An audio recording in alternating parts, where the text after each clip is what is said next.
안녕하십니까. 전세계 계신 CBN 청취자 여러분, 하나님의 말씀으로 사랑과 행복 전하는 CBN 교과방송의 정수 인사드립니다. 안녕하세요. 우현준입니다. 예, 어느새 정말 한기가 다 갔습니다. 제 13과를 맞이했는데요. 가을이 된 것 같아요. 가을은 이미 됐죠. 너무 추워요 요새는. 그런데 지난 한기 동안에 우리가 선교에 대한 공부를 했잖아요. 근데 요즘 2020년은 사실은 처음부터 끝까지 코로나19로 시작과 끝을 맺을 것 같은 그런 분위기예요. 저는 사실은 이 방송을 하면서 마음속의 바람은 이제 코로나가 조금 이제 잦아들고 어느 정도 정상 궤도가 되지 않을까라는 그런 기대를 했는데 여전히 재확산이 되고 상황적으로 좀 심각해 보이고 이런 상황 가운데 우리 선교적으로 좀 매우 힘들고 어려운 위기 가운데 놓여 있는데 이 선교에 대한 말씀을 공부한다는 것은 정말 중요하다. 다시 한번 새삼 느낍니다. 한기 동안에 이 하나님의 말씀을 공부할 수 있게 해주신 우리 하나님께 감사드리고 바로 이때에 우리가 다시 한번 마음의 무장을 하는 게 필요하지 않나 그런 생각이 듭니다. 오늘은 제 13번째 제목은 믿음의 전진입니다. 한기를 정리하는 교과인데 먼저 기억절 말씀을 여러분에게 읽어드리겠습니다. 너희 안에 이 마음을 품으라. 곧 그리스도 예수의 마음이니 그는 근본 하나님의 본체이시나 하나님과 동등됨을 취할 것으로 여기지 아니하시고 오히려 자기를 비워 종의 형체를 가지사 사람들과 같이 되셨고 빌립보서 2장 5절로 7절 말씀이었습니다. 자, 이번 제 13과의 제목은 믿음의 전진입니다. 어떤 말씀인가요? 지난 한기 동안 우리는 하나님의 선교에 참여하는 기쁨이라는 총 주제 아래 그리스도인들의 숙명과도 같은 과업 선교에 대해 연구했습니다. 선교란 무엇인지, 왜 선교해야 하는지, 또 어떻게 선교해야 하는지에 대해 성경에서 소개하고 있는 예수님의 사역과 또 여러 선구자들의 경험을 통하여 우리가 살펴보게 되었습니다. 그렇게 지난 12가의 과목을 공부하면서 총 주제의 절반인 하나님의 선교에 대해 우리가 배운 것입니다. 우리는 이번 기 마지막 과목 믿음의 전진을 통해 총 주제의 나머지 부분인 참여하는 기쁨이 무엇인지를 살펴보게 됩니다. 이제는 아는 것에서 그치지 않고 우리의 삶 속에서 실천함으로 참된 전도자의 삶을 살아야 함을 배우게 될 것입니다. 뿐만 아니라 참여하는 즐거움, 즉 인간의 눈으로 보기에는 전도자의 삶이 큰 희생과 헌신의 삶으로 비춰질지 모르나 사실은 그 삶이 가장 고귀하고 행복한 삶이라는 것을 이번 교과를 통해 깨닫게 될 것입니다. 교과의 서론에서는 가장 확실한 본보기로 예수 그리스도를 우리에게 소개하고 있습니다. 하늘 보좌를 버리시고 인간의 모습으로 오신 예수님, 그분의 희생과 헌신은 그 무엇과도 비교할 수 없는 엄청난 일이었습니다. 그러나 그분의 희생으로 구원 얻을 영혼들을 통해 예수님께서는 가장 큰 기쁨과 영광을 받게 되실 것입니다. 이와 마찬가지로 그분의 선교에 동참하는 우리들도 비록 희생과 헌신이 요구되는 일이 있다 할지라도 그러나 그 결과로 얻게 될 영혼 구원의 기쁨은 우리의 희생과는 비교할 수 없는 가장 큰 기쁨임을 깨달아 알게 되시기를 바랍니다. 오늘 교과를 통해 하나님의 선교에 참여하는 즐거움을 깨닫고 또 참여하고자 결심하는 귀한 시간이 되시기를 기도드립니다. 네, 성경에도 예수님을 일컬어서 처음과 나중이라고 했잖아요. 이번 교과도 사실 그런 것 같습니다. 우리가 제1과를 예수님에 대한 모본에 대해서 배웠는데 이 마지막 교과도 다시 한번 예수님에 대해서 생각해 볼 수 있는 그런 귀한 말씀이 아닌가 이런 생각이 드네요. 목사님, 제가 질문 하나 드릴게요. 네. 요즘 코로나19 때문에 경제적으로 매우 위기 상황이잖아요. 우리나라가. 실업자 수가 얼마나 되는지 아십니까? 잘 모르겠습니다. 제가 최근에 본 것으로는 120만 명 정도 된다고 합니다. 코로나 때문에 더 증가한 거죠? 더 증가한 거죠. 이게 정확한 건 아닌데 제가 이제 대략 본 바로는 그런데 엄청난 거예요. 그러니까 사람들이 이 실업률이 높아지니까 엄청 괴롭고 힘들고 사회적으로 또 우울한 그런 분위기잖아요. 그런데 저는 진짜 실업은 그게 아니다 이런 생각이 듭니다. 진짜 실업은 무엇인가? 소금이 그 맛을 잃으면 어떻게 된다고 그랬죠? 버려지죠. 네, 실업자잖아요. 우리가 그리스도인이 그리스도인답지 못하면 그것만큼 큰 본질을 잃어버리는 것. 그거 정말 위기는 없다 이런 생각이 드는데 과연 이 시대에 우리 그리스도인의 모습은 어떤지 다시 한번 오늘 교과를 통해서 한번 생각해 볼 수 있는 귀한 시간 됐으면 정말 좋겠습니다. 아멘. 말씀에 앞서 찬미 듣고 시작합니다. 여기는 말씀의 방송 CBN 코리아입니다.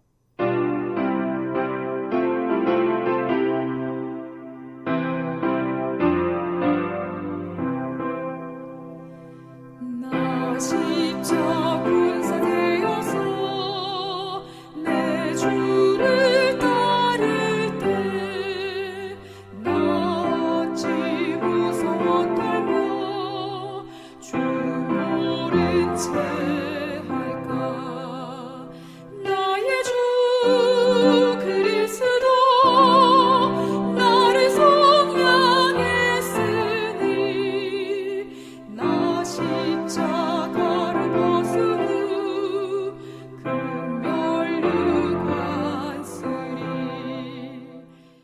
예, 찬미 잘 들었습니다. 이롤소지는 자기 희생적인 예수님의 사랑이라고 하는 제목인데 어떤 말씀인가요? 일요일 소지는 이번 주의 기억절인 빌립보서 2장 5절에서 7절에서 한 절 더 보태어서 8절까지의 말씀을 소개하면서 시작이 됩니다. 목사님 한번 읽어주시겠습니까? 너희 안에 이 마음을 품으라. 곧 그리스도 예수의 마음이니 그는 근본 하나님의 본체이시나 하나님과 동등됨을 취할 것으로 여기지 아니하시고 오히려 자기를 비워 종의 형체를 가지사 사람들과 같이 되셨고 죽기까지 복종하셨으니 곧 십자가에 죽으심이라. 네. 8절에 죽기까지 복종하셨으니 곧 십자가에 죽으심이라 라고 해서 자기 희생적인 예수님의 사랑을 아주 확실하게 드러내주고 있는 성경 구절이 이 일요일 소지의 처음 머리 부분에 소개가 되고 있습니다. 저는 사실 이 성경절을 읽을 때마다요. 네. 재림연수원 생각이 납니다. 왜 그렇습니까? 왜냐면은 이제 우리 CBN 청취자들 중에서도 재림연수원을 다녀오신 이제 분들이 계실 거고 또 아직 경험이 없으신 분들도 계시겠지만 네. 연수원에 가면 항상 예수의 마음을 품으라는 문구가 이렇게 있어요. 그리고 또 동시에 그 프로그램 중에 빌립보서 2장의 말씀 우리 오늘 기억절이자 또 일요일 소재 본문으로 소개되고 있는 이 성경절을 암송하도록 합니다. 저는 언덕이 매우 가파라서 네. 골고다 언덕이 생각나서 그랬나 그랬더니 그건 아니군요. 네. 네. 근데 이제 이 말씀을 대할 때마다 참 강하게 마음에 느껴지는 것은 우리를 위해 엄청난 희생을 감당하신 우리 예수님의 사랑에 대해 주목하게 되죠. 그리고 한 일주일 보통 우리가 연수를 하니까요. 일주일 동안 끊임없이 예수님의 삶에 대해 읽고 듣고 묵상하면서 그분의 은혜와 사랑에 우리가 푹 빠지는 경험을 하게 됩니다. 그런데 이 재림연수원의 단점이 하나가 있어요. 네, 뭔가요? 이제 일주일 감동을 받고 하산을 한 그 다음 한 주일은 어느 정도 우리 흔히 말하는 약효가 유지가 돼요. 목사님 일주일 하셨군요. 저희는 10일 했어요. 10일. 언제요? 11일 이렇게. 일주일 넘었어요. 언제 그렇게 하셨어요? 예. 보통 일주일 단위로 하잖아요. 언제라고는 제가 꼬집어서 얘기하기는 어렵지만 가면은 일주일 넘게 열흘 동안 하고. 재교육 대상자에 포함되신 적이 있으신가요? 아니 하여튼 그때 감동을 받으면 한 주일은 좀 거룩하게 살려고 노력을 하죠. 네네. 제가 이제 바로 그 말씀을 드리는 건데요. 이게 한 일주일 정도, 하산 후에 한 일주일 정도는 어떤 그 신앙의 감정선이 유지가 돼요. 그런데 이제 그 다음 주부터는 한 주가 지나면은 언제 재림연수원을 다녀왔냐는 듯 이제 이전 모습으로 돌아가 버리는 제 모습을 발견하게 되는 것이죠. 그러다가 이제 몇 주 후에 또 이제 연수원에서 마지막 순서 때 헌신회 때 우리가 자기 자신에게 쓰는 편지 순서가 있거든요. 네네. 그 편지가 이제 연수원에서 집으로 도착을 합니다.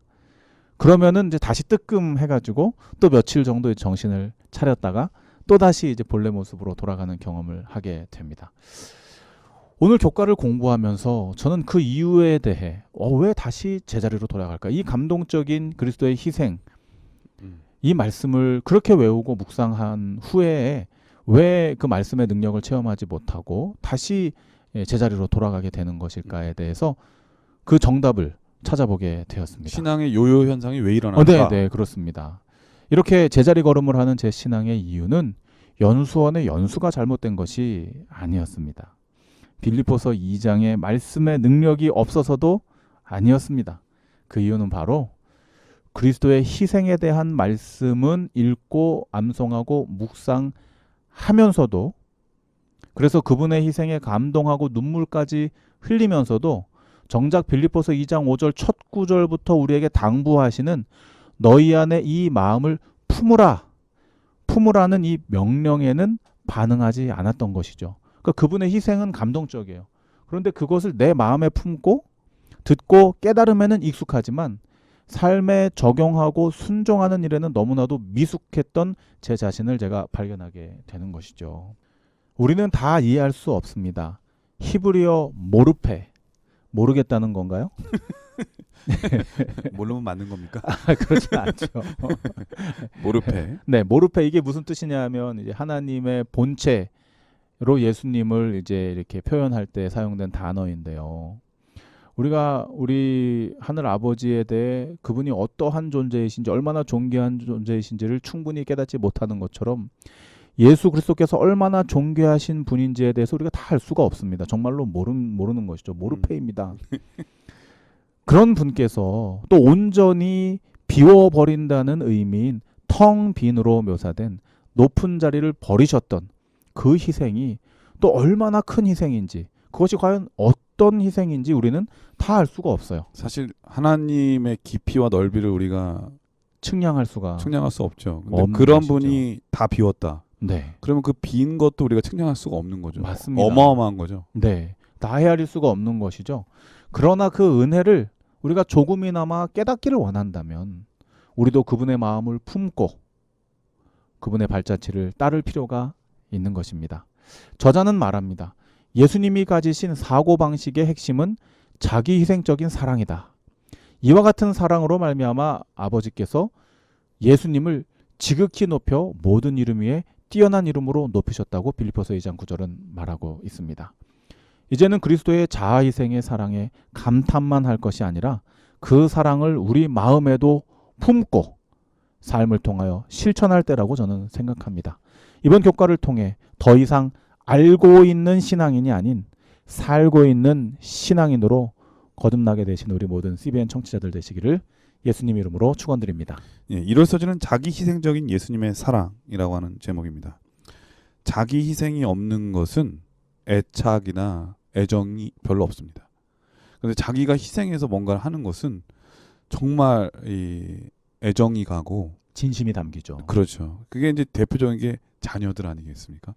우리는 하나님의 자녀들이잖아요. 그러니까 하나님께서 우리의 모든 것을 다 희생하면서까지 우리를 사랑하시는데 정작 그런 큰 사랑을 받은 우리는 희생하지 않으려고 한다면 어떻게 예수님을 따른다고 말할 수 있겠습니까? 바로 오늘 말씀처럼 우리가 그리스도인이라면 예수님께서 행하신 그대로 따르려고 하는 마음가짐, 그 마음을 품는 우리 모두 되었으면 좋겠습니다. 월요일 소지는 헌신으로 부르심이라고 하는 제목인데 어떤 말씀인가요? 헌신으로 부르심. 월요일 소지는 단도직입적으로 네. 일요일에 소개된 자기희생적인 예수님의 사랑을 우리의 삶에서도 실천하라고 초청하고 있습니다.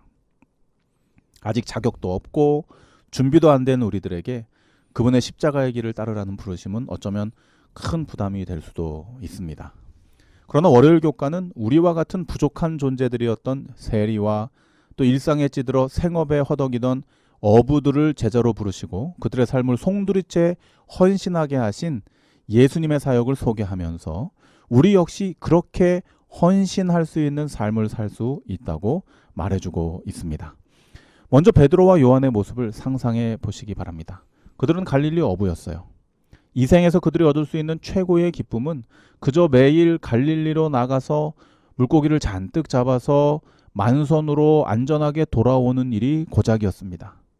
그러나 예수님께서는 그들에게 이 생에서의 기쁨이 아닌 천국의 기쁨이 있음을 말씀하시죠. 물고기를 낚는 어부를 넘어서 사람을 낚는 하늘의 어부가 되라고 초청하십니다. 마태복음 4장 19절에서 20절의 말씀입니다. 말씀하시되 나를 따라오라. 내가 너희를 사람을 낚는 어부가 되게 하리라 하시니 그들이 곧 그물을 버려두고 예수를 따르니라. 목사님 무조건 막 버리고 떠날 수 있습니까? 특별히 이것은 생업이거든요. 네, 그건 어렵죠. 쉬운 선택이 아니죠. 네, 함축적으로 마태복음 4장 19절에서 20절에는 그들이 부름을 받고 모든 것을 버리고 예수님을 따르는 것으로 묘사를 하고 있거든요. 네. 그런데 이들이 결코 단순하게 어떠한 그 약속이나 확신 없이 이렇게 할 수는 없다고 저는 생각을 합니다. 맞습니다. 베드로는 장모가 있었잖아요. 그런 네. 거 보면 가정이 있었던 사람이거든요. 그럼요. 그런 확실한 담보 없이 가정을 꾸리는 가장이 아무거나 버려두고 간다는 건 이거는 정말 신중해야죠. 그렇습니다. 중요한 선택인 거죠. 분명히 예수님의 부르심은 그가 생각하는 그 인생의 가치보다도 훨씬 더 높은 가치가 있었기 때문에 그는 그의 생업을 버리고 예수님을 따를 수 있었습니다. 그 부르심의 높은 가치를 깨달은 베드로와 요한은 마침내 생업을 버리고 그리스도를 따름으로 그분의 영원한 동반자가 되었던 것이죠.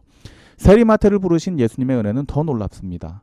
그는 우리가 잘 아는 대로 멸시받는 대상이었어요. 네. 우리 문화로 말하자면은 우리 대한민국의 문화로 말하자면은 매국노, 일본 앞잡이가 되어서 동족의 피를 빠는, 예를 들면은 왜 그 그 일제 시대 때 어떤 영화나 드라마나 이런 데 보면은 네. 자전거 타고 다니면서 면석이라 그러잖아요. 네. 막 이렇게 못 살게 굴고 뜯어먹고 하는 완장찬 사람. 네, 그런 파렴치하고 정말 얄미로운 자가 바로 세리마태였다는 것이죠. 그래서 저는 그 마태에 대해서도 좀 생각을 해봤어요. 왜 그런 삶을 살았을까?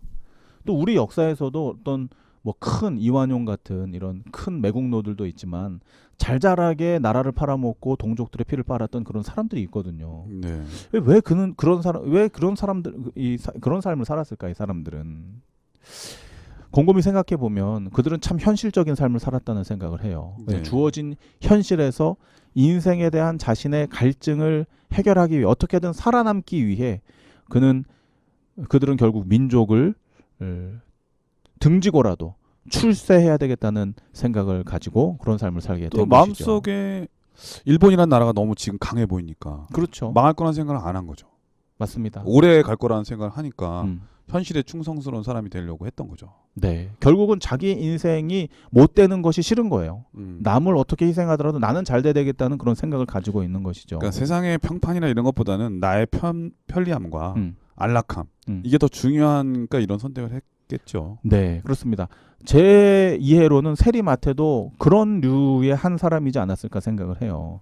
그런데 막상 세리마태가 이제 세리가 되고 보니 육적으로는 그가 배가 불렀을 거예요. 왜냐하면 이제 등쳐먹는 일이 있으니까.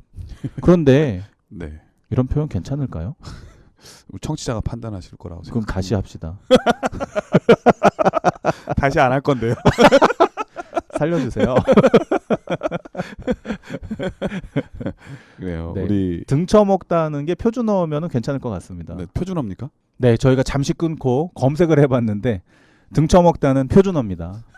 근데 조금 우리 신앙 방송에서 조금 과격한 표현을 해서 죄송스럽고요. 어쨌거나 감정이입이 돼서 세리마태가 그 예수님 만나기 전에 세리마태 사실은 우리가 이렇게 얄미로웠어요. 얘기하지만 그 당시에 세리로 인해서 핍박받은 사람들은 이 말 정도도 매우 신사적인 말일 수 있죠. 그렇죠. 더 악에 받쳐서 나쁜 말 했을 수도 있어요. 네. 어쨌거나 이 세리마태가 동족의 피를 빨아먹으면서 육적인 배는 불렸을지 모릅니다. 그런데 영혼의 굶주림이 그에게 여전히 있었던 것이죠. 사람들에게 사랑받지 못하고 또 영적으로 또 심정적으로 정서적으로 체험을 받지 못하는 것입니다. 이 땅의 방법으로는 결국 선택했던 길이 그의 갈증을 해결하지 못한다는 사실을 그가 깨달은 것이죠. 그런데 그때 마침 이곳저곳에서 예수라고 하는 분이 이 땅이 아닌 지금 이 현실의 이 나라가 아닌 또 다른 나라 천국에 대한 소식을 전하고 있다는 소문을 듣게 됩니다. 그에겐 또 다른 기회가 되는 것이죠. 네. 그리고 그는 예수님께 관심을 갖게 됩니다. 그런 마태를 예수님께서는 불쌍히 여기시고 찾아가셔서 제자로 불러주십니다. 마태복음 9장 9절이죠.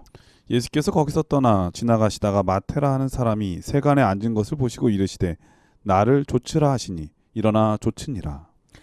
이 부름의 단숨에 일어나 좇은 세리마태는 결국 어떻게 되냐면 요한계시록의 약속에 보면 하늘도성 12기둥 중 하나에 그의 이름이 기록되는 영광을 누리게 되죠. 네, 교회 어떤 면에서 이제 교회를 이루는 진짜 12기둥 중에 하나였죠. 그렇죠. 예수님의 제자가 됐으니까 말이죠. 그렇습니다. 예수님께서 증거하셨던 천국의 정말로 기둥이 되어 버린 것이죠. 예수님께서는 결코 우리에게 이익이 되는 것을 버리라고 요구하시지 않습니다. 희생과 헌신을 요구하시는 이유는 더 좋은 것으로 채워주시기 위함임을 제자들의 부르심을 통해 우리는 확인하게 됩니다. 이게 정말 어려운 게 차라리 없으면은 그냥 없어서 그렇게 쓰는 거는 괜찮은데 늘 풍족하다가 쪼들리면요 정말 힘들거든요. 목사님 좀 힘드시군요. 세리마태가 그러한 비난과 사람들의 조롱과 멸시를 받으면서 누렸던 모든 것들을 한순간에 포기하고 정말 그 포기했을 때 이르러오는 것들은 정말 힘든 가난과 어려움이잖아요. 육적으로는 참 힘든 과정이 되었었죠. 정말 이 결단이 쉬워 보이는 게 아닙니다. 예수님께서 쫓으라고 했을 때 이 갈등이 얼마나 컸겠습니까? 그러나 그는 과감하게 이걸 버릴 수 있었다는 것은 그의 마음속에 이르러오는 그러한 채워지지 못하는 영적 갈증이 얼마나 더 컸는가. 그러니까 사람은 물질로 사는 게 아니에요. 그렇죠? 이 마태를 보면서 느낍니다. 그렇습니다. 다시 이제 본론으로 돌아와서 이 자기 희생의 정신으로 사랑하신 그리스도께서는 빌립보서 2장 9절의 말씀처럼 모든 이름 위에 뛰어난 이름이 되셨죠. 우리에게도 이 땅에서의 이익만을 갈망하지 말고 눈을 들어 영원한 상급이 있음을 바라보라고 오늘 초청하고 계십니다. 우리의 형편과 처지가 어떠하든 진심으로 그분을 따르기 원한다면 언제든지 우리로 하여금 그분의 놀라운 사역에 헌신하고 동참할 수 있도록 부르시는 것이죠. 이 엄청난 부르심에 아멘으로 응답하시는 우리 모든 청취자들 되시기를 기도드립니다. 이 월요일 서지는 헌신으로 부르심이라고 하는 제목이었는데 사실 예수님의 부르심은 우리가 당장으로는 이렇게 물질적으로 풍요롭거나 이런 게 아니에요. 사실 그게 다 버려야 되는 것들이거든요. 그런데 그렇게 따랐을 때, 그렇게 선택했을 때의 축복은 우리가 생각할 수 있는 그 이상이다. 엄청난 것이다. 라고 하는 것을 우리 목사님께서 잘 말씀해 주셨습니다. 영생과 이 땅의 짧은 인생을 바꾼다는 것은 어리석은 거죠. 영원한 것을 선택할 수 있는 우리 모두가 되기를 간절히 축원드립니다. 아멘. 화요일 서지는 하나님이 택하신 그릇 바울이라고 하는 제목인데요. 어떤 말씀인가요? 월요일 소지는 그저 평범하고 부족했던 세리와 어부들을 부르신 이야기를 소개하고 있습니다. 그런데 화요일 공과는 조금 특수한 상황을 설명하고 있네요. 바로 극악무도했던 핍박의 아이콘 사울의 부르심에 대한 내용입니다. 네. 저는 광주 민중 항쟁을 중학교 때까지 광주 사태로만 알고 있었습니다. 목사님도 들어보신 적 있죠? 네. 광주 사태도 들어보신 적 있고 광주 항쟁도 들어보신 적 있고요. 민주화 운동이라고 네, 그렇죠. 요새는 민주화 운동. 많이 하죠. 네. 저는 이제 중학교 때 광주 사태라고 하는 것이 있다는 걸 이제 알게 됐어요. 그리고 이제 고등학교가 됐을 때에 그 내용이 이제 뭔지도 잘 모르는데 왜냐하면 제가 이 사태가 제가 만 3살 때, 그러니까 4살 때 우리나라 나이로 4살 때 일어난 일이거든요. 네. 근데 제가 거기에 대한 뭐 전혀 내용이 없죠. 역사책에 자세히 나오는 것도 아니었고. 그런데 이제 고등학교 1학년 때 역사 선생님께서 그 사건은 한낱 사태로 말할 사건이 아니라 대한민국의 민주화를 위한 민주 항쟁이었다는 것을 자세히 설명해 주셨습니다. 철없던 저는 그 열변을 토하시면서 가르치시는 선생님의 모습을 보면서 그 당시에는 사태면 어떻고 항쟁이면 어떠랴 대수롭지 않게 생각을 하고 넘어갔죠.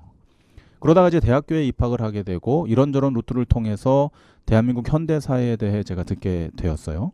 그중에 한 예로 정말 친하게 지냈던 한 친구의 살아있는 이야기를 제가 듣게 되었는데요. 네. 그날 그 사건이 있던 날 그 친구는 광주 그 현장에 있었대요. 그리고 이제 깐난아기였을 때. 그쵸. 4살 때니까 그렇게 깐난하기는 아니죠. 네.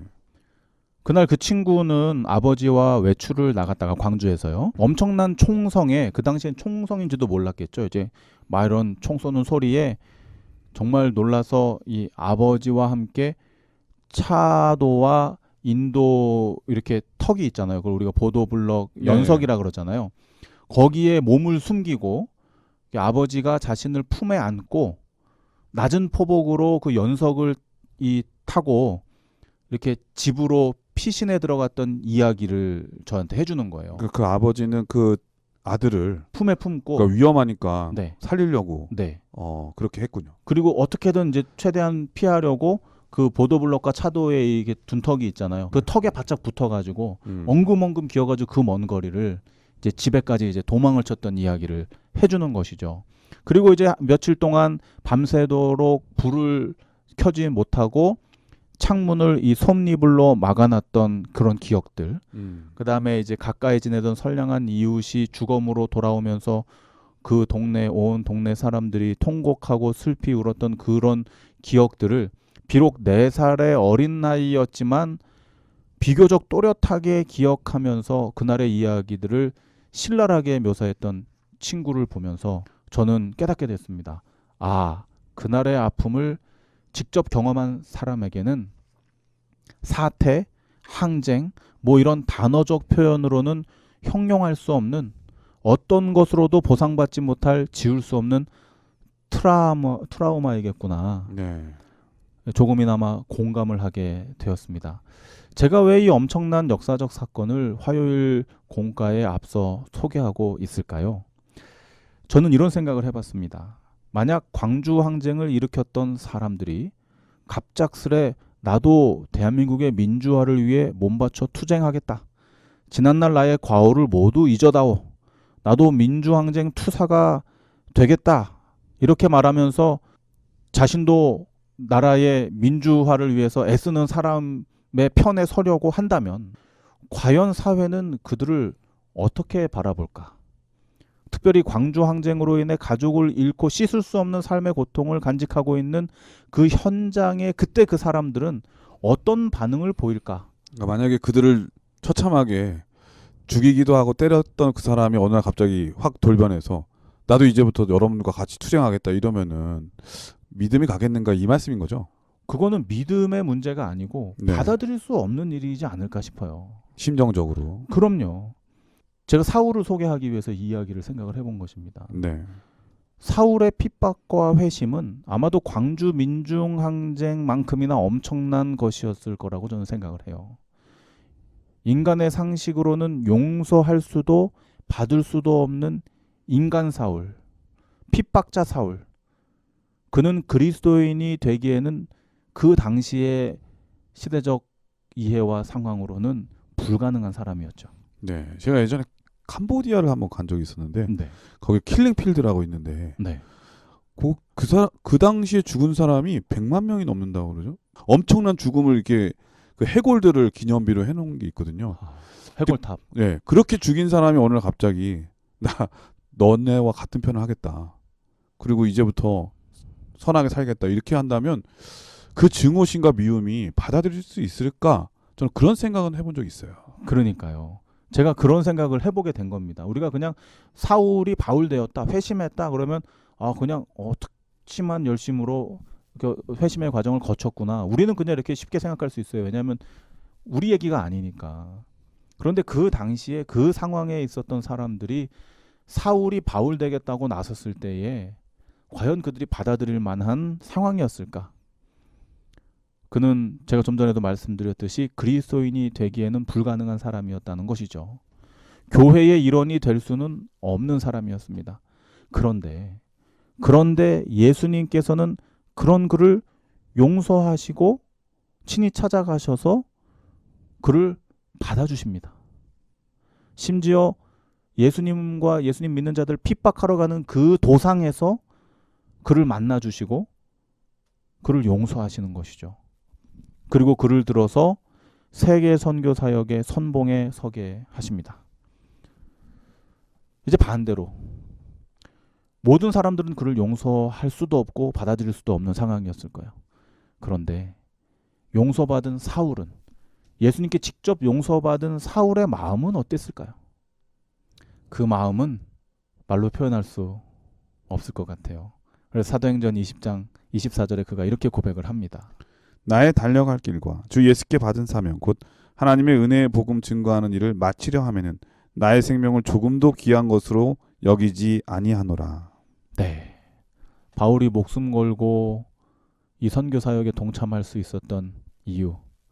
누구도 용서하지 못하는 그 일, 자기 자신도 용서할 수 없는 그 일 앞에서 예수님께서 그를 받아주시고 용서하셨기 때문인 것이죠. 큰 용서를 받은 자는 목숨 바쳐 충성하게 되는 것입니다. 바울이 바로 그런 사람이었어요. 예수님은 종종 의외의 인물들을 그분의 그릇으로 선택하시는 모습을 성경을 통해 봅니다. 가장 극렬한 반대자도 부르신 예수님께서는 오늘날 우리도 그분의 증인으로 부르고 계신다는 사실입니다. 용서받은 자로서 기쁜 마음으로 그분의 부르심에 순종하는 우리 모두가 되길 기원해 봅니다. 예, 화요 소지는 하나님이 택하신 그릇 바울이라고 하는 제목입니다. 사실 그의 회심을 했다 할지라도 목사님 말씀하신 대로 그 당시 그리스도인들이 그를 받아들이기에는 매우 엄청난 대가를 치러야 되고 또 엄청난 용서의 힘을 발휘해야만 했는데 쉬운 일이 아니었던 거죠. 그럼에도 불구하고 그 당시에 이 바나바 같은 사람이 있었기 때문에 가능한 게 아니었나. 그래서 성경에는 바나바를 착한 사람이라고 돼 있는데 그만큼 그 사람의 진심을 믿어줄 수 있는 그러한 사람인 거죠. 진실은 통한다는 말 저는 믿습니다. 하나님께서 택하신 그릇 바울도 하나님께서 용서하셨을 때에 그의 진심을 다해서 회개하고 또 하나님께 헌신하려고 했을 때 그걸 알아준 사람이 없었다면 그는 그리스도인이 되기 어려웠을 겁니다. 그런데 그럼에도 불구하고 그를 받아들일 수 있는 사람이 있었기 때문에 가능했던 거 아니겠습니까? 오늘 우리도 선교하는 측면에 있어서 그런 결단과 가감성 그리고 그런 용기가 또 필요하지 않은가 그런 생각이 듭니다. 이러한 분별력과 능력 우리 모든 성도들이 갖게 되기를 간절히 바라겠고 포용력 있고 또 용서해주는 마음이 넓은 교회 우리 모든 교회가 됐으면 정말 좋겠습니다. 자, 그럼 여기서 참여한 곡 들으신다면 계속해서 수요일 목요일 소지를 공부하도록 하겠습니다. 여기는 말씀의 방송 CBN 코리아입니다.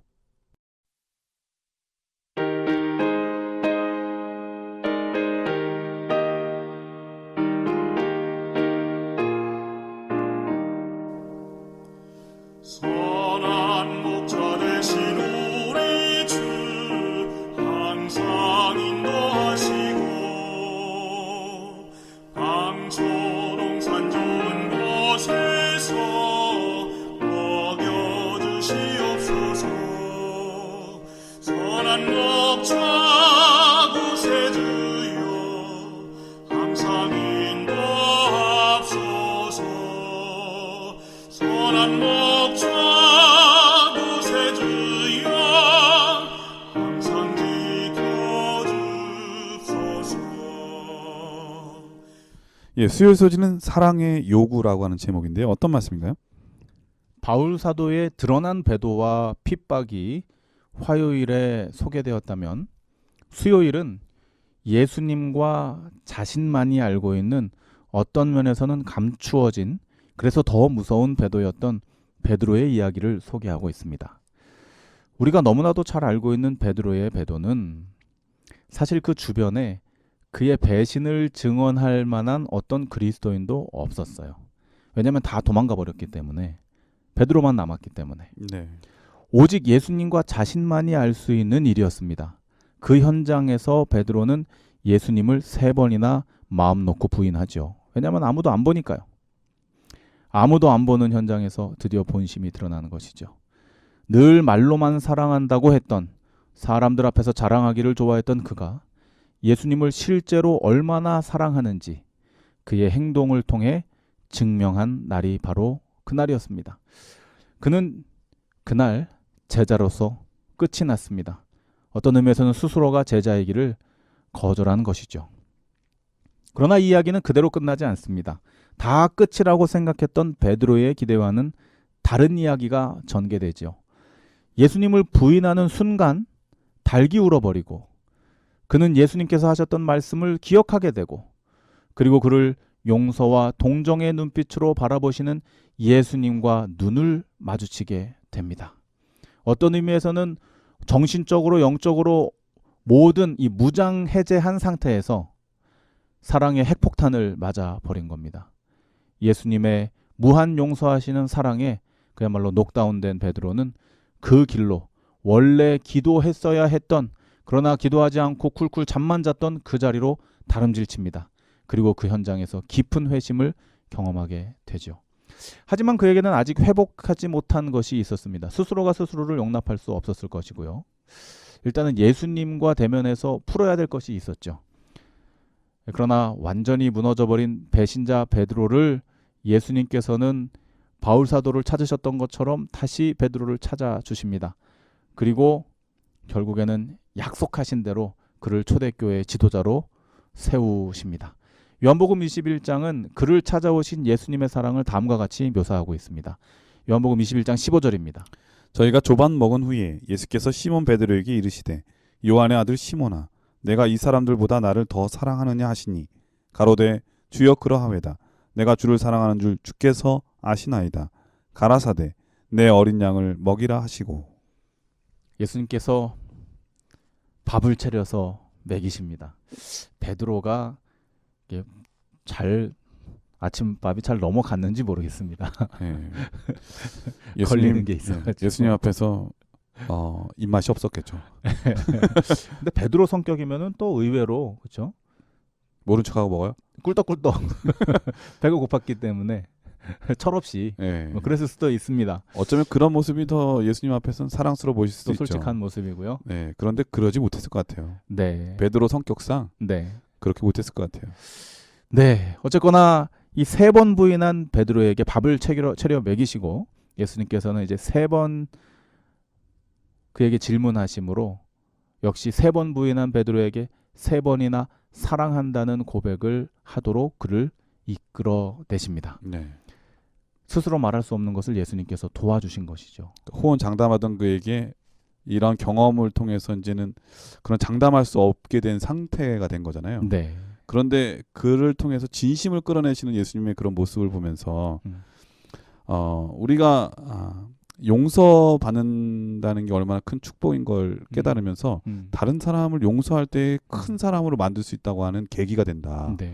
그리고 보면은 이 선교의 가장 큰 사람이 되는 것은 그런 경험이 있는 사람인 것 같아요. 이 베드로와 바울과 같은 경험이 있는 사람. 네.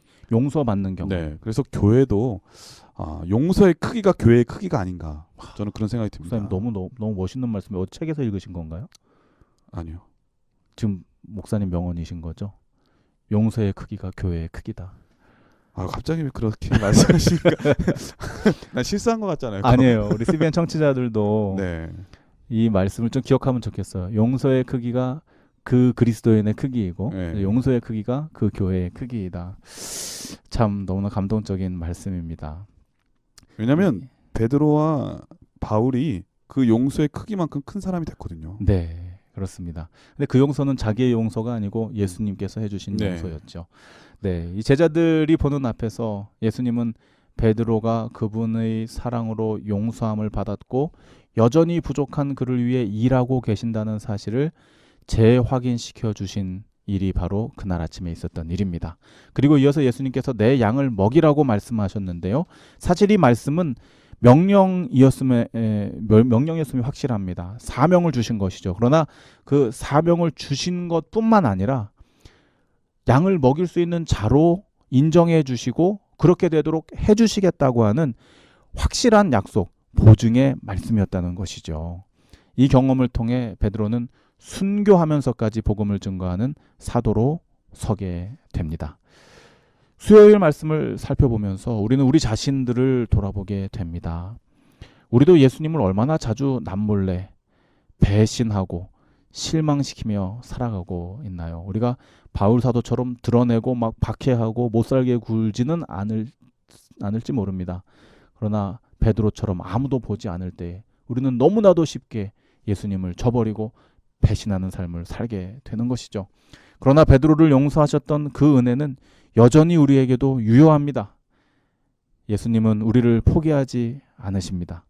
우리가 원한다면 언제든지 우리를 용서하시고 확실한 보증과 함께 그분의 사역에 동참시켜 주십니다. 이 은혜에 감사하여서 진심으로 주님께 헌신하게 되시는 우리 모든 CBN 청취자들 되시기를 바랍니다. 예, 수요일 써지는 사랑의 요구라고 하는 제목인데요. 예수님의 용서는 한이 없으십니다.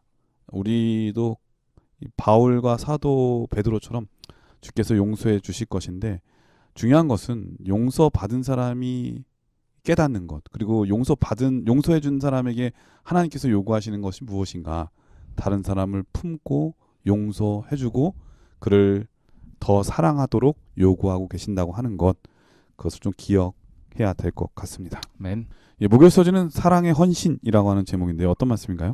네, 목요일 교과는 이번 하나님의 선교에 참여하는 즐거움이라는 교과를 마무리하면서 진정한 사랑은 행동하며 희생하는 것이라는 결론을 우리에게 제공하고 있습니다. 그러나 그러한 희생은 우리가 사랑과 진리를 나눔으로 얻는 기쁨과 영원한 행복에는 감히 비교할 수 없다는 사실 역시 말해주고 있습니다. 요한복음 21장의 사랑 고백 이후, 베드로와 예수님 사이의 사랑 고백 이후 예수님께서는 베드로를 향하여 동역자로 사는 삶의 대가가 순교임을 예언하십니다. 그의 팔은 십자가 형틀 위에 벌려질 것이었습니다. 그의 사역은 약속하신 대로 많은 이들을 그리스도께로 이끄는 가장 가치 있는 일이 될 것이었습니다. 그러나 그에 따르는 대가는 그의 생명을 희생해야 하는 헌신의 길이었던 것이죠. 예수님의 십자가 앞에서 온전히 헌신하지 못하고 다름질했던 베드로. 하지만 이번은 달랐습니다. 그는 주저하지 않았습니다. 왜냐하면 예수님께서 자신을 얼마나 사랑하시는지, 또한 그분처럼 희생하는 삶이 얼마나 가치 있고 또 행복한 일인지를 그가 깨달았기 때문이죠. 베드로뿐만 아니라 모든 제자들이 그와 같은 예수님과의 개인적인 이 사랑의 체험을 경험했습니다. 사도 요한은 이렇게 기록합니다. 요한일서 3장 16절입니다. 그가 우리를 위하여 목숨을 버리셨으니 우리가 이로써 사랑을 알고 우리도 형제들을 위하여 목숨을 버리는 것이 마땅하니라.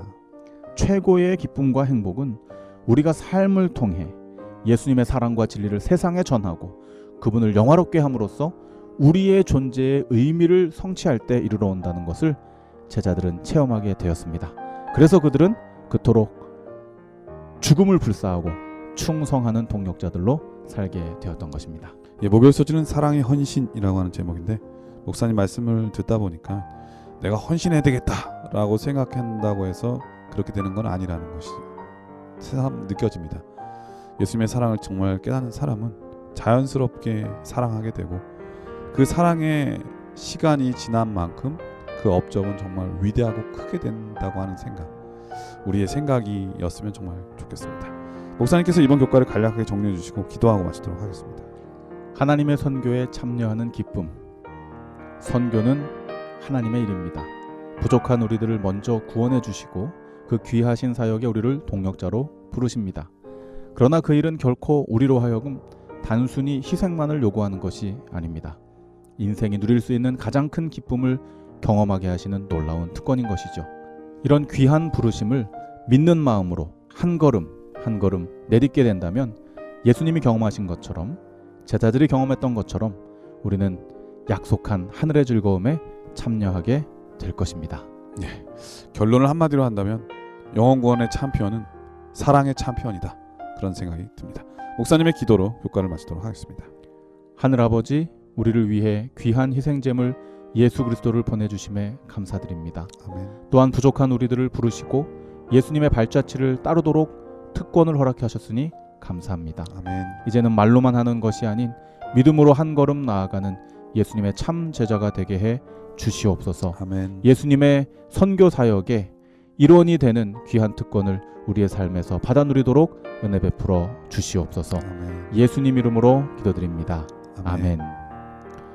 전 세계 계신 CBN 청취자 여러분, 코로나 상황이 길어지면 길어질수록 우리의 마음은 더 각박해지고 개인주의는 성행하게 되고 다른 사람에 대해서 더욱 무관심하게 되는 이때에 우리는 어떤 사람이 되어야 될지 이번 한 기 동안에 다시 한번 그리스도인의 정체성에 대해서 말씀을 배울 수 있었던 것 축복인 것 같습니다. 한 기 동안 청취해 주신 우리 모든 청취자분들께 진심으로 감사드리고요. 저희는 다음 주부터 4기죠. 새로운 교과를 가지고 여러분 찾아뵙도록 하겠습니다. 건강하시고요. 안녕히 계십시오. 감사합니다.